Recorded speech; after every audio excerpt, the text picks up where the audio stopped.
जीवन सबका एक जैसा नहीं होता।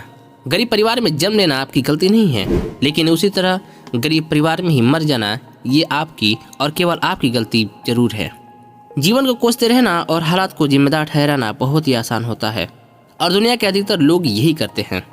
लेकिन इस दुनिया में कुछ ऐसे शख्स भी होते हैं जो हालात के साथ झुकते नहीं हैं, बल्कि हालात को अपने आगे घुटने टेक देने को मजबूर कर देते हैं। आज हम इस चैनल पे आपके सामने एक ऐसे अनाथ बच्चे की स्टोरी लेकर आए हैं जिसने अपने दम पर खड़ा कर दिया 22 लाख करोड़ की कंपनी। जी हाँ, 22 लाख करोड़ का साम्राज्य। हेलो दोस्तों, वेलकम बैक। आप सभी का हमारे चैनल एस्ट्रोलॉजी फैक्ट पे वापस स्वागत है। अगर आप इस चैनल पर पहली बार आए हैं तो प्लीज़ इसे लाइक कर सब्सक्राइब करना बिल्कुल ना भूलें। तो चलिए बिना किसी देरी के शुरू करते हैं। लुइस वुइटन, जी हाँ, हम आज इन्हीं के बारे में बात करेंगे। ये कंपनी का नाम भी है और उस शख्स का नाम भी जिसने इस बड़े साम्राज्य को खड़ा कर दिया। इस इंसान ने खड़ी कर दी एक ऐसी कंपनी जिसकी वैल्यू आज $30 मिलियन से भी कई ज़्यादा है। लेकिन क्या आप जानते हैं कि 22 लाख करोड़ की इस कंपनी की नींव रखने वाले इंसान के पास बचपन में अपने सर ढकने के लिए छत तक नहीं थी। दोस्तों, लोग कामयाब लोगों को देखते हैं तो उनकी बुलंदी, शोहरत और मुकाम को देखते हैं, लेकिन उन मुकाम तक पहुंचने के लिए वह जिस कठिनाई से गुजरे हुए हैं उनके बारे में लोग बात नहीं करते। आज हम आपको लुइस वुइटन की वो अनसुनी कहानी बताएंगे जो शायद आज तक आपको नहीं पता होगी। जी हाँ, लुइस वुइटन। चलिए इस कहानी में थोड़ी पीछे चलते हैं। ये बात है 19वीं शताब्दी की, जब एक बच्चा जिसके पास न तो घर था और न ही खाने के लिए सामान, उसके पास कुछ नहीं थी तो सिर्फ था एक सपना कामयाबी का, अपने शोहरत की ऊंचाइयों का। जिंदा रहने के लिए खाना चाहिए और खाने के लिए पैसे, और पैसे कमाने के लिए लुइस वुइटन कारीगरों और कलाकारों के साथ काम किया करते। उसमें आमदनी तो सिर्फ इतनी होती थी बस 2 वक्त की रोटी की ही व्यवस्था हो सके, लेकिन हुनर उन्हें वहाँ इतना मिला जिनके बलबूते उसने कई $1 मिलियन की एक कंपनी खड़ी कर दी। लुइस वुइटन का बचपन। लुइस वुइटन फ्रांस के अंचाय नामक एक गांव के गरीब परिवार में 4 अगस्त साल 1821 को पैदा हुए। इनके पिता एक किसान थे और माता जो कि टोपी बनाने का काम करती थी। ये वो दौर था जब फ्रांस नेपोलियन की लड़ाइयों के कारण हुए नुकसान से उबर रहा था। लड़ाइयों की वजह से कई किसानों के हालात खराब हो चुके थे। लुइस वुइटन के परिवार भी उन्हीं किसानों में से एक था, इसलिए लुइस वुइटन को बचपन से ही अपने पिता के साथ मजदूरी करनी पड़ी थी। सुबह से शाम तक खेतों में काम किया करते और जानवरों को चराया करते, लकड़ियाँ इकट्ठी करते। ये सारी चीज़ें कोई खास परेशानी की नहीं थी, क्योंकि असली मुसीबत तो अभी आनी बाकी थी। जब लुइस वुइटन 10 साल के हुए तब उनकी माताजी का स्वर्गवास हो गया और उनके पिताजी ने दूसरी विवाह कर ली। अब इसको आप उनकी बदकिस्मती कह सकते हो या फिर खुशकिस्मती, पर इनकी सौतेली माँ ऐसी थी जैसे कि आप मूवी में देखा करते हैं।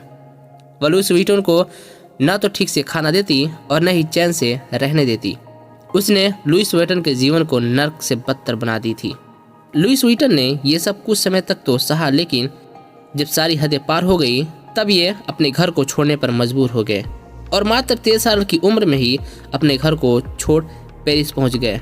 ये तो पेरिस पहुंच गए, लेकिन इनके जेब में न तो पैसे थे और न ही खाने के कोई भी सामान। शुक्र इस बात की है कि पेरिस में इनके किस्मत इनके ऊपर तनिक मेहरबान हुई और उन्हें आर्टिस्ट और कारीगरों के पास जॉब मिल गई और यहीं पर इन्होंने मेटल, पत्थर, लकड़ी और कई सारे काम सीखते रहे। इस नौकरी में इन्हें केवल इतने पैसे मिल जाते थे कि ये अपने पेट पाल सके, लेकिन इसके लिए छत का इंतजाम करने के लिए अभी तक कोई इंतजाम नहीं हुई थी। ये अपनी रात एक कंबल ओढ़कर खुले आसमान के नीचे बिताया करते, लेकिन यहीं से उनका समय पलटने वाला था। दरअसल इसी समय इंडस्ट्रियल क्रांति के चलते पेरिस में ट्रेनों की शुरुआत हो चुकी थी, जिसके कारण यात्रा करना बहुत सरल हो चुका था।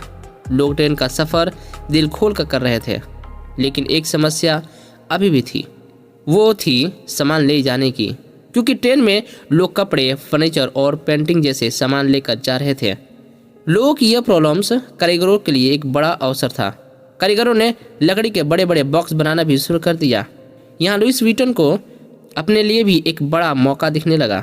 ये कई प्रकार की कारीगरी का काम करते थे, जैसे मेटल, पत्थर, लकड़ी और भी चीज़ें। और इन्हें तलाश थी सिर्फ मौके की, और वो मौका इन्हें मिला मोंसियर मरेकल से। मोंसियर मरेकल ने लुईस व्हिटन को अपने दुकान पर कारीगर के रूप में नौकरी पर रख लिया। यहाँ पर भी इन्हें पैसे कुछ खास नहीं मिले थे, लेकिन वो कहते हैं ना कि हीरे को जब तक घिसा ना जाए वह चमकता नहीं। बस लुईस व्हिटन को इस दुकान पर अपने हीरे चमकाने में लगे हुए थे। इनकी मेहनत ने रंग दिखाया और मोंसियर मरेकल के अधिकतर क्लाइंट्स के सबसे ज़्यादा पसंद किए जाने वाले बॉक्स मेकर बन गए। अब उनका काम अच्छा चलने लगा था। उनकी शोहरत दिन पर दिन बढ़ती जा रही थी और बहुत जल्द ही वो इतने अधिक पॉपुलर हो गए कि फ्रांस की महारानी ने इन्हें अपना निजी बॉक्स मेकर बना लिया।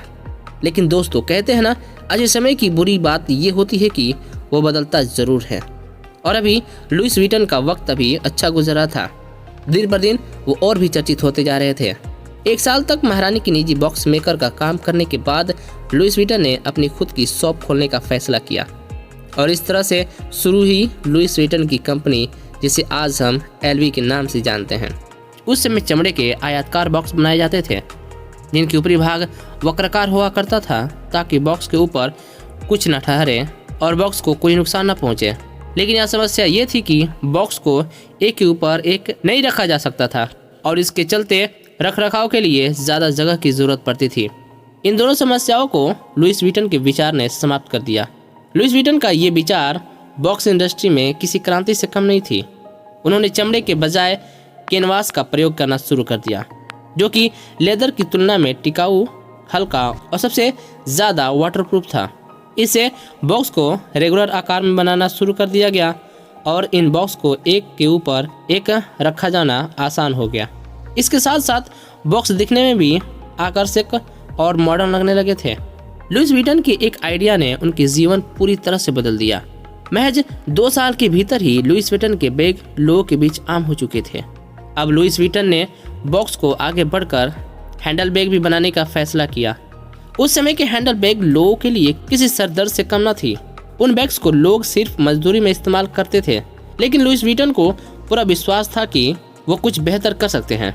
इनके बैग लेदर के स्थान पे कैनवास के होते थे और इन्होंने इसी का फायदा उठाया। कैनवास पर नए और शानदार डिजाइन बनाना शुरू कर दिया। इनके इस आइडिया से लोगों की सोच हैंडल बैग को लेकर पूरी तरह से बदल गई और अब महिलाओं ने अपने कपड़े को हैंडबैग के साथ मैच करना शुरू कर दिया। सब कुछ ठीक चल रहा था, लेकिन अभी लुईस व्हिटन को कुछ नया करना बचा था और उन्हें कुछ समझ नहीं आ रहा था। उस समय उन्होंने अपने बेटे जॉर्ज व्हिटन की मदद मांगी। पिता की तरह ही बेटे का आइडिया भी किसी चमत्कार से कम नहीं था। जॉर्ज व्हिटन ने बैग पर लॉक लगाने का आइडिया अपने पिता को दिया, क्योंकि उस वक्त बैग पर लॉक नहीं हुआ करते थे। जॉर्ज व्हिटन ने लॉक के साथ बैग पर पैटर्न बना दिया और बैग बिल्कुल एक खजाने की तरह लगने लगा। इसके साथ बैग की हिफाजत भी बढ़ चुकी थी। फिर से लुईस व्हिटन के बैग की मांग ऊंची होने लगी, लेकिन हमेशा समय अच्छा नहीं रहता। तभी फ्रांस प्रूसियन वॉर के चलते लुईस व्हिटन का काम बंद पड़ गया। न सिर्फ काम बंद पड़ा, बल्कि इन्हें अपने घर को छोड़कर वापस शहर जाना पड़ा। लुईस व्हिटन फिर से एक बार बेघर हो चुके थे, लेकिन इस बार वो अकेले नहीं थे। इस बार उनका पूरा परिवार उनके साथ था। बाकी शरणार्थियों के साथ ये एक बेहद तंग जगह पर रहने लगे, जहाँ पर उन्हें और उनके परिवार को खाना भी ठीक से नहीं मिल पा रहा था। जब युद्ध समाप्त हो गया तो ये फिर से अपने परिवार के साथ अपने घर गए, लेकिन तब तक इनके घर का हर एक सामान चोर उठा ले गए थे और वर्कशॉप पूरी तरह से नष्ट हो चुकी थी। लुईस व्हिटन ने अपने बचाए पैसे से अपने वर्कशॉप को ठीक कराया और दुकान के लिए एक नया स्थान की खोज में लग गए। युद्ध के कारण प्रॉपर्टी के दाम भी लुढ़क चुके थे, जिससे कि लुईस व्हिटन को दुकान शहर के भीतर काफ़ी अच्छे दाम में मिल गए और दुकान खोलने के लिए मैं 6 महीने के भीतर ही लुईस व्हिटन का काम फिर से पहले की तरह पटरी पर आ गया। लेकिन इसे अपने काम को सिर्फ पटरी पर ही नहीं लाना था, बल्कि काम को तेजी से भी चलानी थी। इसलिए लुईस व्हिटन ने तकनीकी का प्रयोग करने के बारे में सोचा। अपना बैग पैटर्न प्रिंट करना शुरू कर दिया और इसी वजह से अपने प्रतियोगियों को काफी पीछे छोड़ दिए। इनके इस नए और बेहतरीन पैटर्न प्रिंटिंग ने बाजार में धूम मचा दिया। अब लुईस व्हिटन के पास न सिर्फ अपने देश से बल्कि विदेशों से भी ऑर्डर आने लगे। अपने बैग्स की बढ़ती डिमांड को देखकर लुईस व्हिटन ने अपना एक शोरूम लंदन में भी खोल दिया और इसी के साथ शुरू हुई लुइस विटन के ब्रांड के पूरी दुनिया में विस्तार की। उस दौर में लुइस विटन अकेले एक ऐसे डिजाइनर थे जिनके प्रोडक्ट्स अपने देश से लेकर विदेशी अमीरों के घरों में पाए जाते थे। इसलिए लुइस विटन ने अपनी कंपनी का सामान खरीदना आसान करने के लिए कंपनी को कैटलॉग जारी करने के बारे में विचार किया। लेकिन इसी साल इनका निधन हो गया। जब ये दुनिया को अलविदा बोल रहे तब इनकी उम्र 72 वर्ष की थी और आज तक इनके मरने का कारण किसी को पता नहीं चला। इनकी मृत्यु के बाद इनके बेटे जॉर्ज विटन ने कंपनी को संभाल लिया और जॉर्ज विटन ने अपने पिता की याद में एलवी का मोनोग्राम जारी किया, जिसे आज हम सभी देखते हैं। जॉर्ज विटन तो इस दुनिया को छोड़कर चले गए, लेकिन उनकी बनाई कंपनी आज लग्जरी फैशन के फहरिस्त में पहले स्थान पर पाई जाती है, जिनकी मार्केट वैल्यू 22 लाख करोड़ रुपए से भी काफ़ी ऊपर जा चुकी है।